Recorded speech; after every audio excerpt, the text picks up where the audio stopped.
자, 여러분, 오늘은 말이죠.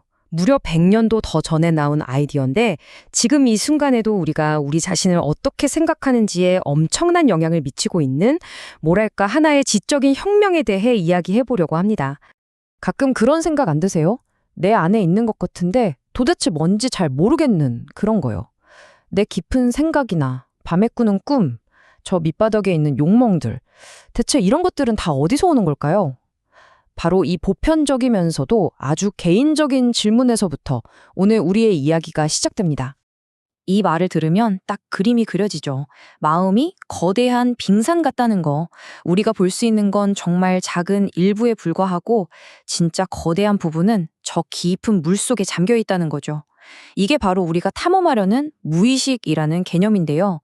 그리고 이 미지의 세계, 이 숨겨진 대륙을 처음으로 탐험하기 시작한 위대한 탐험가가 있었으니 그 이름은 바로 지그문트 프로이트입니다. 자, 그럼 본격적으로 한번 들어가 볼까요? 프로이트는 그냥 무의식이란 게 있어 라고 선언하고 끝낸 게 아니에요. 이 보이지 않는 내면의 영토를 탐험하고 그 지도를 그릴 수 있는 구체적인 방법을 만들어냈습니다. 그 방법이 바로 정신분석입니다. 여기 설명이 재밌죠? 성격에 대한 외과 수술. 정말 딱 맞는 비유 같아요.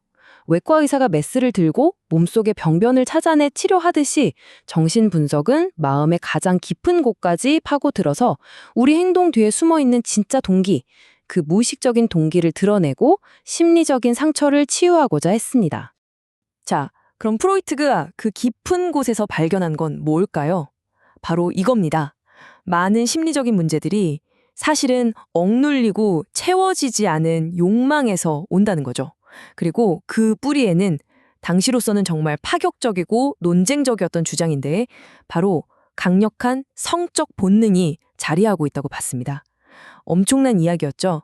그럼 이 욕망의 에너지는 대체 뭘까요? 프로이트 이론의 심장, 그 모든 것을 움직이는 엔진에 해당하는 개념이 있습니다. 바로 들어보셨을 수도 있는 리비도입니다.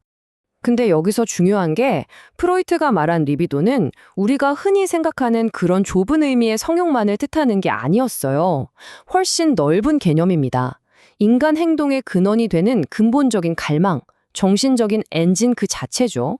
여기 보시는 것처럼 사랑과 거의 동의어라고 할 수 있고 원초적인 에너지에서 나오는 모든 부드러운 감정까지 다 포함하는 거예요. 자, 그런데 바로 이 지점에서 위대한 스승 프로이트에게 이의를 제기하는 천재 제자가 등장합니다. 바로 칼 융이죠.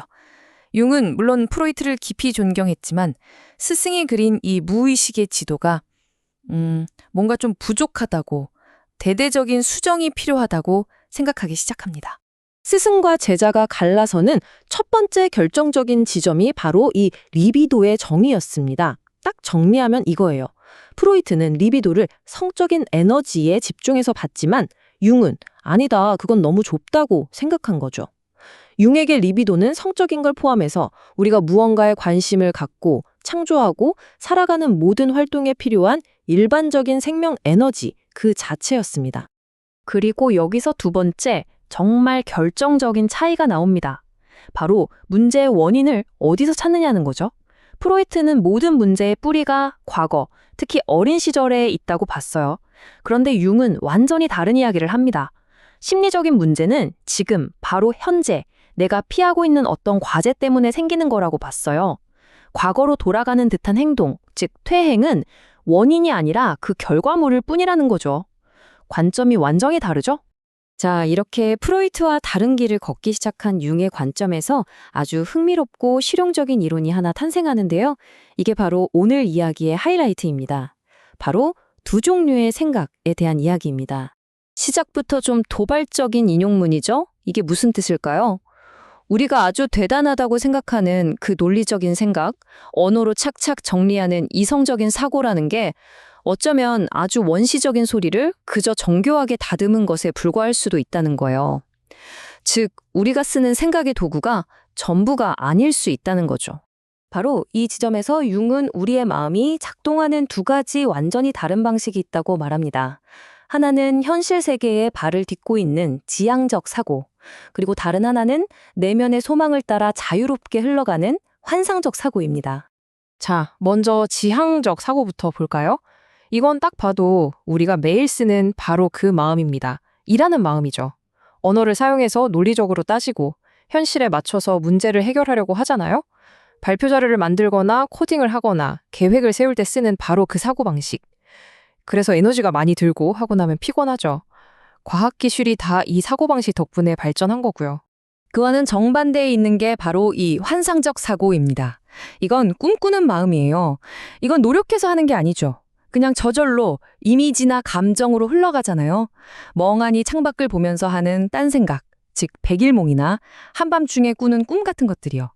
논리나 현실은 잠시 잊고 내 안의 소망을 따라 자유롭게 떠다니는 아주 오래되고 원초적인 우리 마음의 방식입니다. 그리고 바로 여기서 융의 정말 멋진 통찰이 나옵니다. 그는 이 환상적 사고가 사용하는 언어, 즉 상징과 이미지가 우리가 밤에 꾸는 꿈뿐만 아니라 인류가 수천 년 동안 만들어온 신화와 똑같은 언어라고 봤어요. 그러니까 내 꿈은 그냥 나만의 헛된 망상이 아니라 바로 나라는 개인의 신화라는 거죠. 정말 근사한 해석 아닌가요? 좋습니다. 프로이트, 융, 리비도 두 가지 생각 다 좋은데 그래서 이게 100년도 더 지난 지금을 사는 우리에게 대체 왜 중요할까요? 이 낡아 보이는 이야기가 우리 삶에 어떤 의미가 있는지 한번 짚어보죠. 이 모든 이야기 속에서 바로 여러분, 당신을 위한 핵심 메시지는 과연 무엇일까요? 이걸 어떻게 내 삶에 가져와서 써먹을 수 있을까요? 자, 핵심만 딱 정리해 볼게요. 우리 마음속에는 마치 두 개의 다른 운영체제가 깔려있는 것과 같아요. 지향적 사고라는 OS는 현실 세계에 적응하고 일 처리를 하는 데 쓰이고요. 환상적 사고라는 OS는 내 안의 소망, 창의성과 연결되는 데 쓰이죠. 문제는 뭐냐? 한쪽 OS에만 너무 갇혀서 다른 쪽을 무시할 때, 바로 그때 심리적인 문제가 생길 수 있다는 겁니다. 이 두 가지를 모두 이해하는 게 결국 내 자신을 훨씬 더 깊고 풍부하게 이해하는 길이 되는 거죠.